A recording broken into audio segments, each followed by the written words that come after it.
श्रीवर्धमानाय निर्धोत्कलिलात्मने सालोकानां त्रिलोकानां यद् विद्यादर्पणायते यद् विद्यादर्पणायते यस्य स्वयं स्वभावाप्ति प्रभावे कृतस्ते कर्मणा तस्मै संज्ञानरूपाय नमोस्तु परमात्मने नमोस्तु परमात्मने। मंगलम भगवान अरहन् मंगलम ऋषिभोजिन मंगलम पूज्यपादार्यो पंथो जिनागमोस्तुतम्। जो देवादेव आदि ब्रह्मादिनाथ भगवान की जय। देवादेव एकजरार्थी अजितनाथ भगवान की जय। देवादेव भगवान श्री शांतिनाथ भगवान की जय। वर्तमान शासन नायक भगवान महावीर स्वामी की जय। आचार्य भगवान श्री पूज्यपाद स्वामी की जय। गुरु नाम गुरु सूर्य गुप्ताचार्य श्री विराट सागर जी महामंडराज की जय। चर्या श्रोमणि पट्टाचार्य आचार्य भगवान श्री विशुद्ध सागर जी महामंडराज की जय। मम आराध्य गुरुदेव जिनागम पंथ प्रवर्तक भावलिंग संतराज्यों की शमराचार्य गुरुदेव मेमर सागर जी महामंडराज की जय। जिनागम पंथ मुनि श्रीश्वर विश्वनाथ सागर मुनिराज की जय। मुनि श्रीश्वर विश्वनाथ सागर मुनिराज की जय। धन आते दुख दे धन आते दुख दे धन जाते दुख दे धन विषय भोग दे धन अहंकार को दे। विषयों का भोगी हो विषयों का भोगी दुर्गति को पाए रे। जीवन है पानी की बूंद कब मिट जाए रे। होनी अनहोनी हो होनी अनहोनी कब क्या घट जाए रे। जीवन है पानी की बूंद कब मिट जाए रे। जय तो जनागम पंथो अनादि अनिरंजन जनागम पंथ जय।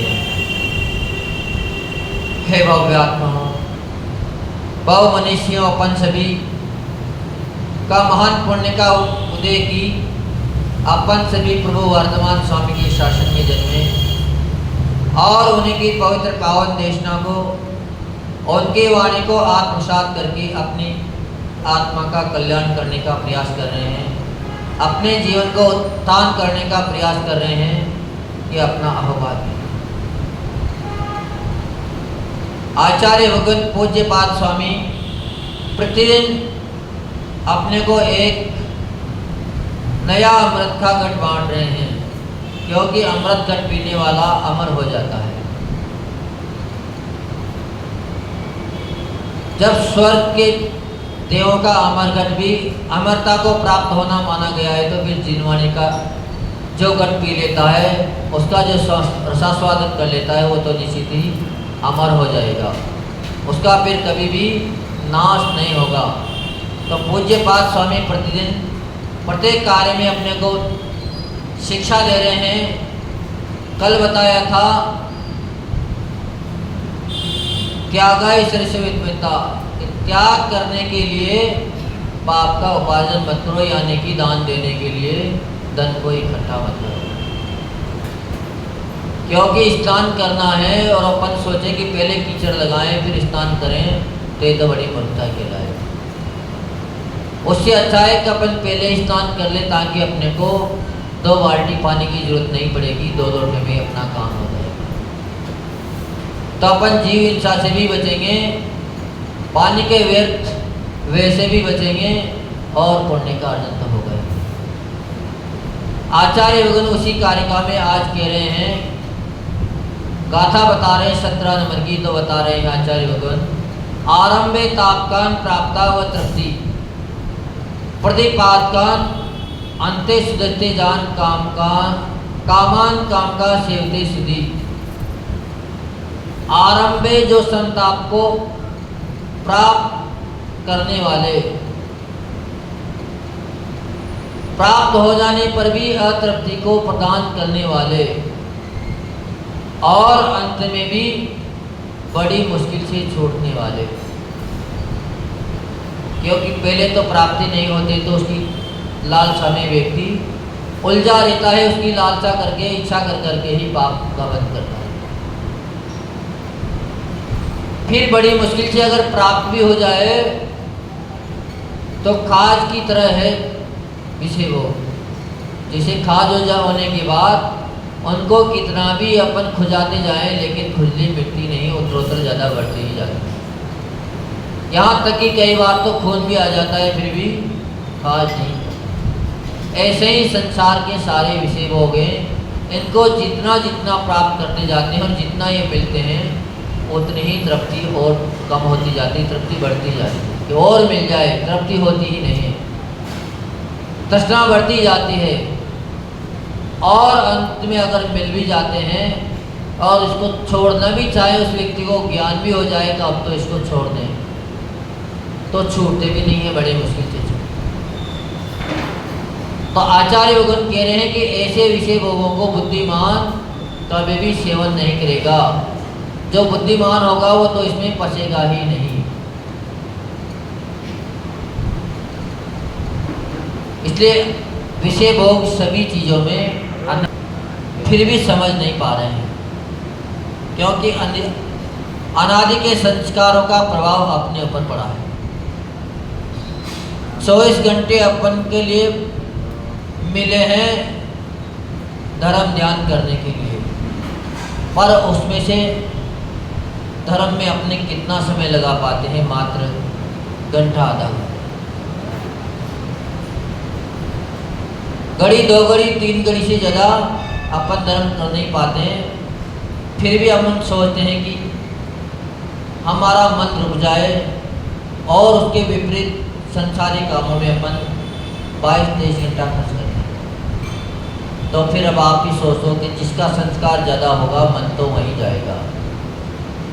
संस्कारों का बड़ा प्रभाव है।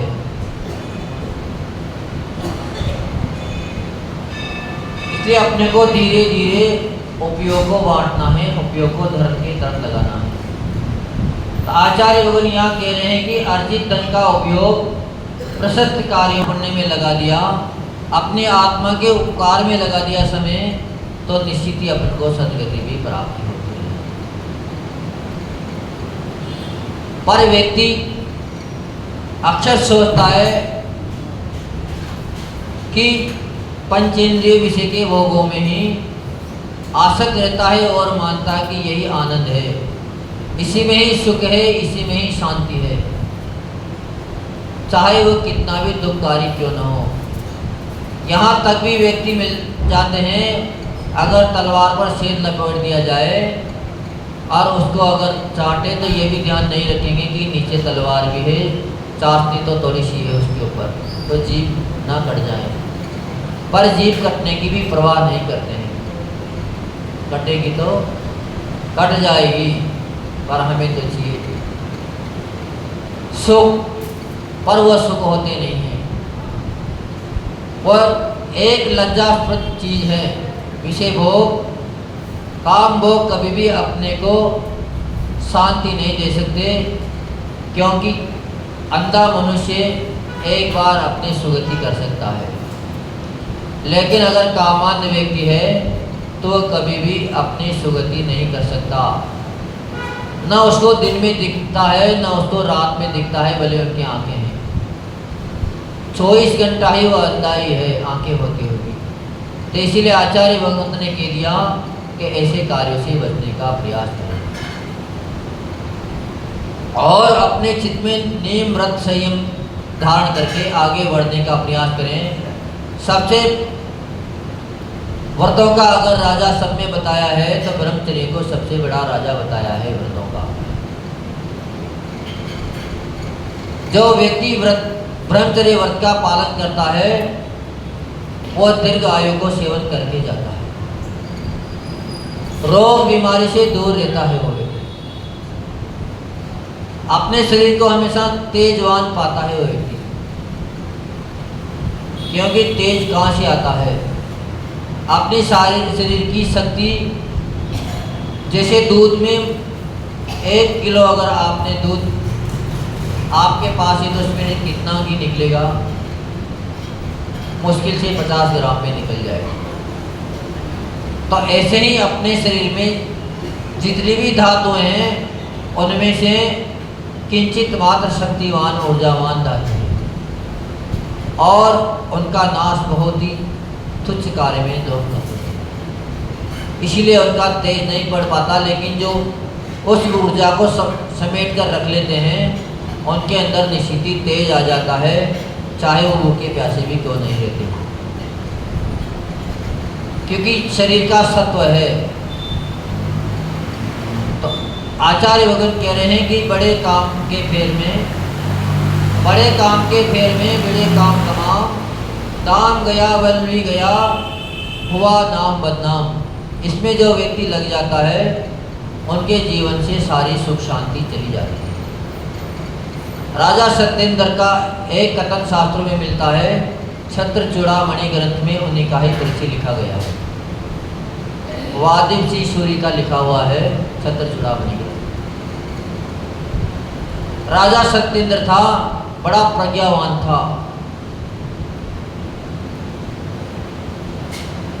ऐसा लोह पुरुष था कि 100 व्यक्ति भी अगर एक साथ लड़ने आ जाए तो उसको डर नहीं लगता था।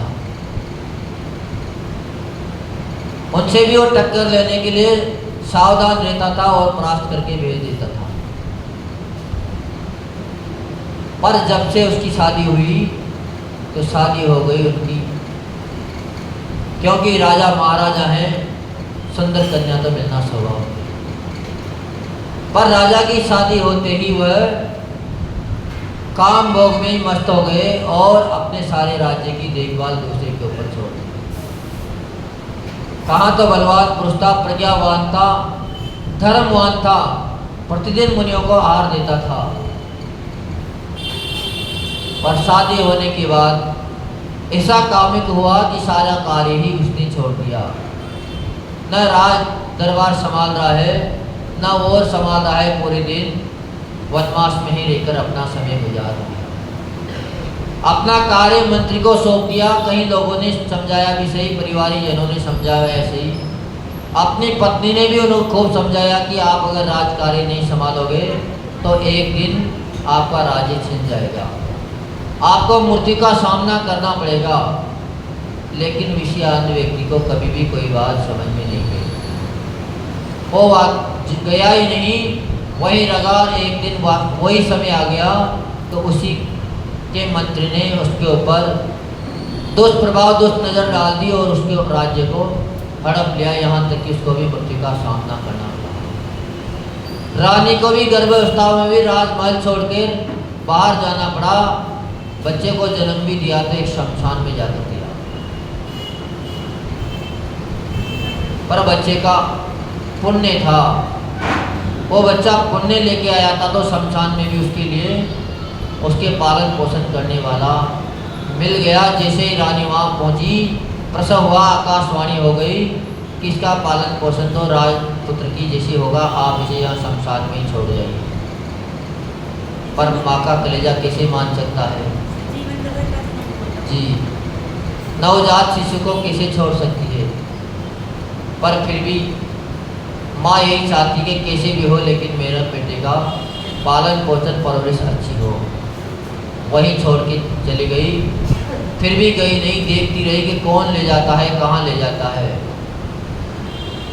तो जिसका पुण्य होता है उसकी रक्षा करने वाले भी आ ही जाते हैं। पर बात यहाँ आ रही है, ये आ रही है कि कहाँ तो इतना धर्मात्मा था, कहाँ इतना बहादुर था, और थोड़ी सी बुराई अपने जीवन में क्या ले ली, सारा राज्य भी चला गया, सारा ऐश्वर्य चला गया, सारा यश चला गया और बदनामी का और ठीकरा अपने ऊपर ले लिया, बदनाम और हो गया।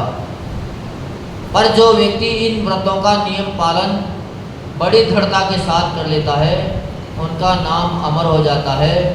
उन ग्रस्तों का नाम भी ऋषि मुनि बड़े उत्साह से, बड़े सम्मान के साथ आचार्य भगवंत लेते हैं। जो खुद उनका पालन कर रहे हैं और जो मासोपासी मुनिराज हैं, रिद्धिधारी मुनिराज हैं, वो भी उन व्यक्तियों का नाम बड़े उत्साह से लेते हैं। ऐसा ही दृष्टांत एक विजय और विजया दो व्यक्तियों का मिलता है।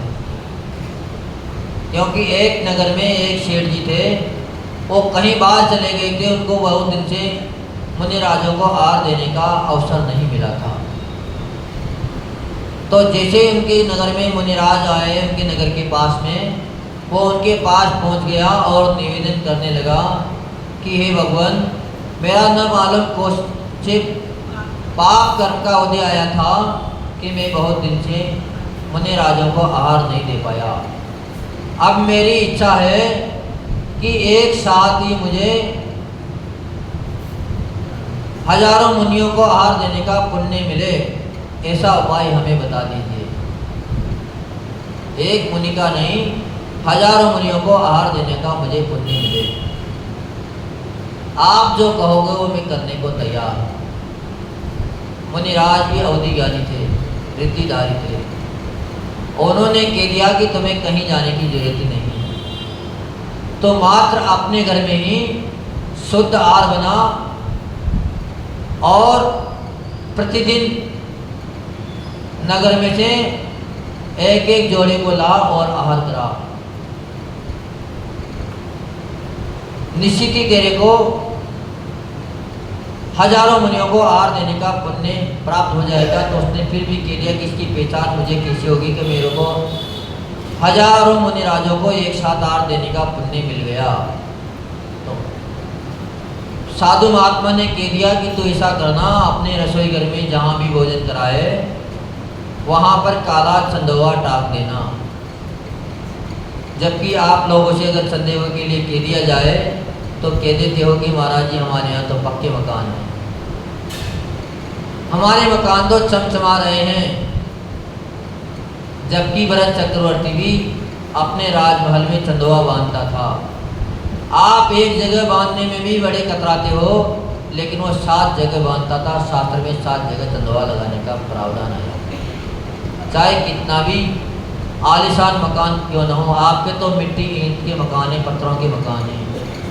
भरत चक्रवर्ती के सोने चांदी के रत्नों के महल थे, ऐसे वैसे महल थे। उनको तो केवल मात्र बोलने की देर लगती थी, इसी में ही महल खड़ा हो जाता था, बनाना ही नहीं पड़ता था। ऐसी ऐसी विद्याएं, फिर भी उसमें भी वह चंदवा लगाता था।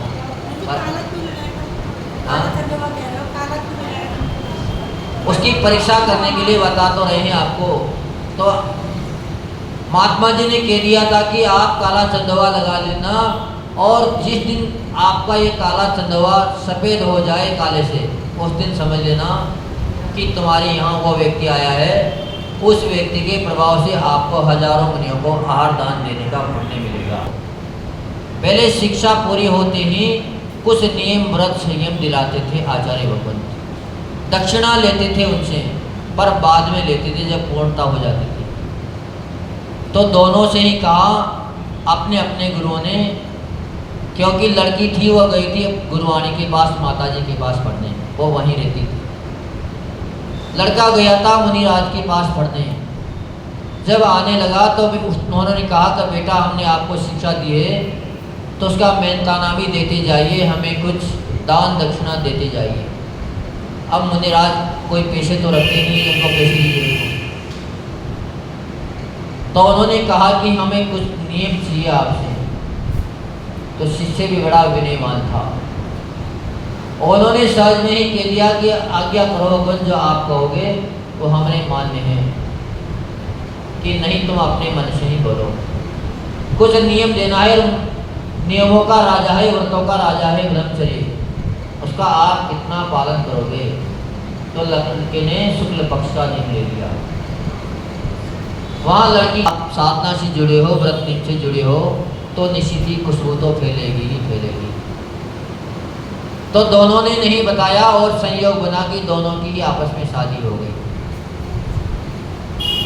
शादी होके घर पे आ गए। घर पे आते अब सांसारिक क्रिया है, होना स्वाभाविक है। पर जैसे ही गए तो लड़की ने मना कर दिया कि हमें गुरुकुल में एक नियम लिया था हमने, हमारा अभी ऐसा व्रत चल रहा है, आप हमारा सहयोग करोगे तो हम इस उपकार को हम आजीवन आपके नहीं भूलेंगे, हमारे ऊपर आपका महान उपकार होगा, क्योंकि व्रतों का पालन करना ही सबसे बड़ा धन है। व्रतों के पालन करने वाले व्यक्तियों की सेवा देव लोग करते हैं, उनके चरणों में नतमस्तक रहते हैं, वह पहरेदारी करते हैं उनके यहाँ वो। तो व्रतों का बड़ा महत्व है। तो उन्होंने भी कह दिया कि बहुत बढ़िया, आप अपने नियम को बड़े उत्साह के साथ पालिए, मैं उसमें सहयोगी बनूंगा, कभी भी आपके नियम को नहीं तोड़ाऊंगा, ऐसा पाप कार्य में नहीं करूँगा।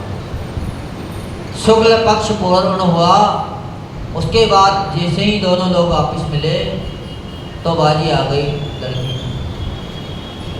आगे जैसे ही धीरे धीरे वार्ता बढ़ी तो उन्होंने में कह दिया कि माफ़ करना, मैं भी गुरुकुल में पढ़ने गया था और मुझे भी मेरे गुरु ने एक नियम दे दिया था, कृष्ण पक्ष का मेरा भी नियम है। इतने में ही पत्नी बोली कि मैं भी आपका पूर्ण सहयोग करूंगी, लेकिन इसमें हमारी एक बात आपको माननी होगी, क्योंकि संसार ऐसे अपना आगे नहीं बढ़ेगा, अपना वंश यहीं समाप्त हो जाएगा। तो शास्त्रों में विधान है कि आप दूसरी शादी कर सकते हैं, मैं दूसरी शादी नहीं कर सकती तो मैं शादी नहीं करूँगी, मैं आप दूसरी शादी कर लोगे तो भी आपके बीच में दखल अंदाजी नहीं करूँगी, मंदिर में रहकर मैं धर्म ध्यान करूँगी, लेकिन आपके ही साथ रहूँगी जब तक आप रहोगे, पर हमारी तरफ से आपको कोई परेशानी नहीं आएगी, आप दूसरी शादी करेंगे। तो लड़के ने कहा कि तुम इतनी दृढ़ हो तो क्या हम तुमसे भी कमज़ोर हैं, हम पुरुष हैं, क्योंकि पुरुष उसी को ही कहा जाता है जो वीर होता है, जो मोक्ष मार्ग पर चल जाता है, हर किसी को पुरुष नहीं कह सकते। तो दोनों ने ही फिर सलाह करी कि चलो ठीक है, अपन दोनों साथ रहेंगे, पर कब तक रहेंगे, जब तक अपनी बात उजागर नहीं हो जाएगी, तब तक अपन एक ही घर में रहेंगे, साथ रहेंगे, एक ही मकान में रहेंगे, व्रतों का पालन करेंगे, माता पिता की सेवा करेंगे, लेकिन जिस दिन मालूम हो जाएगा उसी दिन दोनों ही जाके दीक्षा ले लेंगे। और पूरे गांव में सेठ जी ने धीरे धीरे धीरे धीरे भोजन के लिए सबको बुलाते गए, लेकिन वो दोनों ही लोग नहीं गए। जब भी उनका चंदोवा सफेद नहीं हुआ तो वो मुनिराज के पास पुनः पहुंच गए कि गुरुदेव तो पूरे ही नगर में हमारे यहाँ भोजन कर चुका, लेकिन अभी भी मेरा को वह पुण्य नहीं मिला। तो मुनिराज ने कह दिया कि नहीं, अभी भी एक परिवार बचा हुआ है, उसको आज और ले आना। तो उसी दिन वह उन दोनों ही दंपतियों की अपने यहाँ ले आया भोजन कराने, और जैसे ही वो भोजन करने बैठे उनका काला चंदवा सफ़ेद हो गया, काला कपड़ा भी सफ़ेद पड़ गया। तो व्रतों का बहुत ही बड़ा महत्व है। व्रत कोई ऐसे वैसे नहीं है, इसीलिए व्रतों का राजा अगर माना जाता है तो ब्रह्मचर्य को माना जाता है। योगासन का कोई राजा माना जाता है तो शीर्षासन को माना जाता है। शीर्षासन सबका राजा है।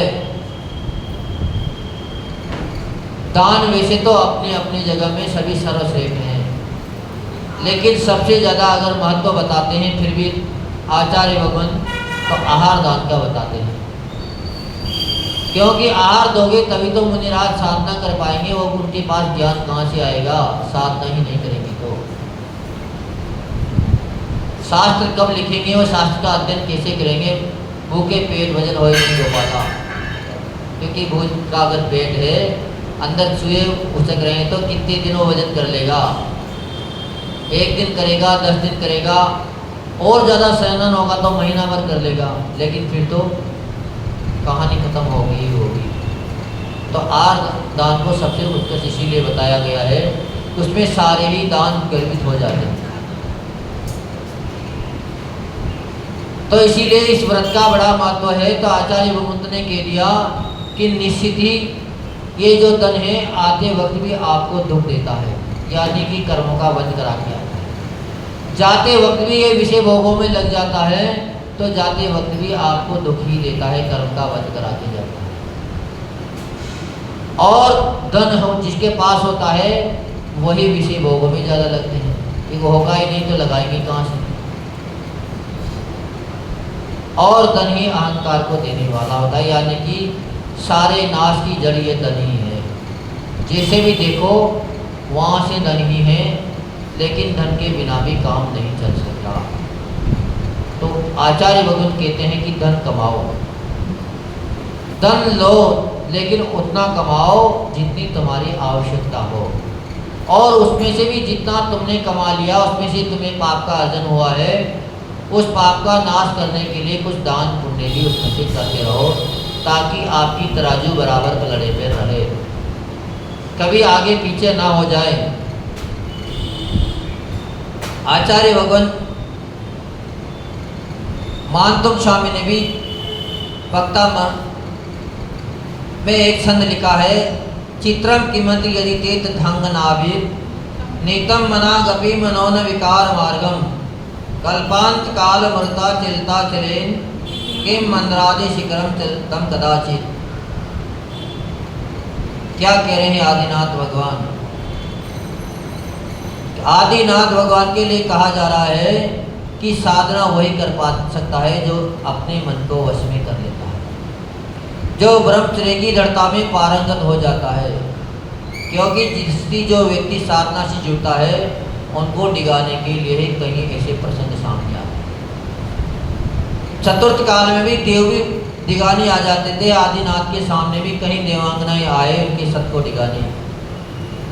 रामचंद्र के सामने तो सीता ही आ गई, जो उनसे बड़ा प्रेम करती थी, बड़ा वात्सल्य था दोनों के प्रति। फिर भी मन में आ गया कि हमारे पहले मोक्ष को प्राप्त न हो जाएं तो हम दोनों ही साथ जाएं। तो देव था, प्रति इंद्र था, लेकिन सीता का रूप धारण करके उनके सामने उपस्थित हो गया। पर रामचंद्र जी नहीं दिखे, क्योंकि जो इससे डर जाते हैं वो निश्चित ही अपनी दुर्गति को प्राप्त हो जाते हैं। पर उन्होंने दृढ़ता रखी और अपने ब्रह्मचर्य में अडिग रहे, तो निश्चित ही सिद्धिशिला पर पहुंच गए, और आज वर्षों बाद में उनकी महिमा गाई जा रही है। मर्यादा में चलने वाले थे, इसीलिए उनको मर्यादा पुरुषोत्तम कहते हैं। दूसरे में तो उनको एक पत्नीधारी कहते हैं, पर यहाँ अपने यहाँ तो वो बलभद्र थे, बलभद्र के अवतार थे। तो उनकी तो 16,000 रानियाँ थी, शायद 16 का ही कथन पढ़ने में आता है। नारायण का 8,000 का आता है, कई जगह 18 का भी मिलता है। पर ये लोग तो उनको बलभद्र का 8 है, तो फिर नारायण का होगा। हाँ, नारायण का होगा फिर 16 का, लेकिन ऐसे ही पढ़ने में आया था, वो सकती चूक गई हो। तो इतना सब कुछ होने के बाद भी अपनी मर्यादा कभी भी नहीं तोड़ी, अपना व्रत नियम निभाया, और उसी का ही प्रभाव था कि व्यक्ति शिखर पर पहुंच गए। तो ब्रह्मचर्य का विशेष प्रभाव माना जाता है। गाथा में कह रहे हैं कि आरंभे तापकान प्राप्ता, आरंभ में ही संताप को देने वाला, उत्पन्न करने वाले काम वासना रूपी अग्नि जिसके मन में लग जाती है उसे संताप उत्पन्न करती है।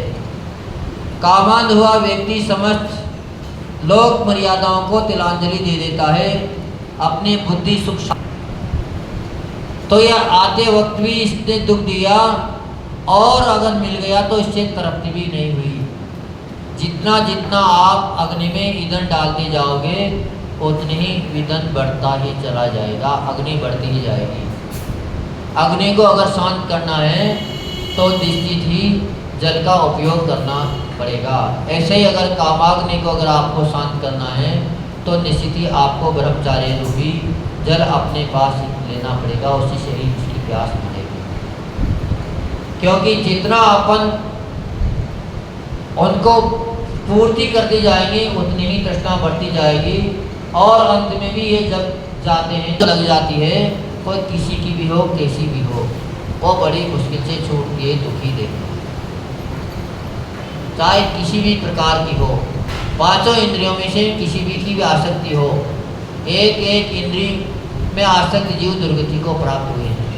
फिर अपन जैसे तो पूरे पांचों ही इंद्रियों में आसक्त हैं, एक का भी कोई तौर नहीं है, एक को भी नहीं छोड़ पाते हैं। तो इसीलिए आचार्य भगवत ने कह दिया कि इनको कभी भी अपने आप में मत लो, क्योंकि बुद्धिमान व्यक्ति जो होगा इनको दूर से ही छोड़ देगा, इनका सेवन नहीं करना चाहेगा, क्योंकि वह मन को सेवन वही करता है जो अज्ञानी जीव होता है। लेकिन बुद्धिमान जीव होगा वो दूसरों की जुटन खाना तो दूर की बात है, अपने को भी हाथ नहीं लगाएगा। पर जब ऐसी लत पड़ जाती है, तो हमने कई बार उनकी दृष्टांत सुनाए हैं कि ऐसे ऐसे व्यक्ति देखे हैं जो अपनी उगाल में से भी निकाल निकाल कर खा जाते हैं वापिस, जबकि वह मन के ऊपर देखने में भी बड़ी घृणा आती है। पर जो अपने मुँह से निकाल निकाल के फेंक रहा है, थूक रहा है, उसमें से भी खाने को तैयार रहते हैं। ये हमने साक्षात देखा भी, जो आपको बताया है। ऐसे व्यक्ति बहुत सारे मिलते हैं। तो निश्चित ही अपन इन सभी विषय भोगों से अपने आप को दूर रखें, तो निश्चित ही अपन सदगति को प्राप्त हो जाएंगे। ऐसे किसी भी काम में अपना मन न लगाएं जिससे हमें दुर्गति का पात्र बनना पड़े। और धन की तो कोई बात भी नहीं है, धन जितना कमाओ, कमाने की कोई बुरी बात नहीं है, क्योंकि आपका जितना पुण्य होगा उतना तो आपको मिलेगा ही मिलेगा। हम भी कोई धनवान व्यक्ति की से ईर्ष्या नहीं करते हैं, धनवान होना चाहिए, बहुत अच्छी बात है, क्योंकि आपके पास देखो हाथ में 2 पैसा होगा तो ही आप दान पुण्य कर सकते हैं, तभी आप किसी की सहायता कर सकते हो। अगर आपके पास नहीं है तो खाली हाथ कभी भी मुंह पे नहीं जाएगा। अगर थाली में ग्रास नहीं है, खाने की सामग्री नहीं है, तो आपका केवल खाली हाथ कभी भी मुंह की तरफ नहीं जा सकता। हाथ में ग्रास होगा तभी वह मुंह तक आएगा। इसलिए पैसा तो जरूरी है, लेकिन पैसे को ही सब कुछ ना मान लें। कमा रहे हो अच्छी बात है, कमाओ, लेकिन उसको समय समय पर दान पुण्य में भी लगाते रहो, ताकि केवल मात्र पाप का ही अर्जन ना हो और उसके ऊपर आसक्ति भी ना हो। उसको हमेशा यही समझें कि पुण्य का योग था, आ गया, जा रहा है तो समझ लीजिए कि हमारा पाप का उदय आ गया, अब ये जाएगा, जाने से इसको रोक नहीं सकते। तो संकलिष्ठता दोनों ही समय मत लाइए। आ रहा है तो भी ज़्यादा खुश मत होइए, क्योंकि आपका पुण्य है तो आ रहा है। पुण्य नहीं होता तो आप लाख कोशिश कर लेते, फिर भी नहीं आता। सुबह से शाम तक दुकान चलाने वाले के कई बार तो एक ग्राहक की बोनी भी नहीं होती है, और जो 2 घंटे दुकान पर जाके बैठ जाता है वो पूरे 1 महीने की व्यवस्था 2 घंटे में कराता है। 1 दिन की बात तो बहुत होती है, क्योंकि पुण्य होता है तो न मालूम कहाँ से चलते हुए आ जाएंगे। तो निश्चित ही आपको पुण्य कमाना है और पाप का धीरे धीरे क्षण करना है, लेकिन आसक्ति दोनों ही समय में नहीं लेनी है। परेशानी दोनों ही समय में मन को नहीं करना है, न जाते वक्त परेशान होना है, न आते वक्त परेशान होना है। आता है तो खूब आप, या तो जितना आएगा उतना ही मैं दान में देते जाऊँगा, तो जितना तुम देते जाओगे उतना ही वो भी तीव्र गति से आता जाएगा। वो भी नहीं कहेगा कि तुम थकते हो कि हम थकते हैं, क्योंकि हमने एक बार बताई थी, हमारी माँ यही कहती थी, जब हम लोगों को दस्त लग जाती थी तो कहती थी कि मैं धोती थाकती हूँ, तुम जाते थाकते हो। हमारी तरफ ऐसे ही भाषा बोली जाती थी। तो ये कहती थी कि तुम जाते हुए थकोगे या मैं धोती हुई थकूँगी, जा कितनी बार जाती। लेकिन दवाई का एक घूंट भी नहीं देती थी कभी। अब जब पेट में कुछ है ही नहीं तो धीरे धीरे स्वतः ही शांति हो जाती थी। तो ऐसे कहते, तो धन भी ये कहता है कि अगर तूने दान दिया तो तू दान देते हुए थक जाएगा, लेकिन मैं आता हुआ तेरे पास नहीं थकूँगा। धन हमेशा दान का दास है। तो निश्चित ही आप सभी लोग धन भी कमाइए, लेकिन उसका सदुपयोग धीरे धीरे करते रहिए, तो आपका भी कल्याण होगा, दूसरे व्यक्ति का भी कल्याण होगा। आपने बताया था अपना धन को संग्रह करने के लिए तो वहीं गड़ा निकल जाता धन का बड़ा। जबकि वो निकालने के लिए नहीं खोदते थे। गाय भैंस को बांधने के लिए खूंटा गाड़ा, वहां भी धन निकल जाता था। पर कब? जब पुण्य का उदय था तब निकलता था। अब नहीं निकल रहा है उन्हीं की यहीं, उसी जमीन में, उसी मकान में अब नहीं निकल रहा है। लेकिन जब उनके माता पिता जीवित थे तब की एक कहानी है कि हमने उनको देखा है साक्षात, उनके सामने 3-4 साल तक रहे, दुकान लगाई हुई।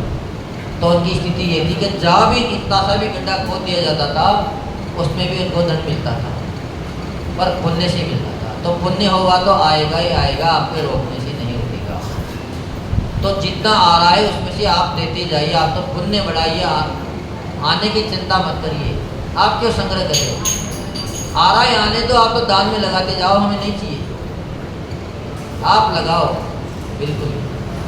तो निश्चित ही दोनों में ही आपको दोष नहीं होगा। जाओ परम पूज्य भाव जी के संत राष्ट्रीय समाचार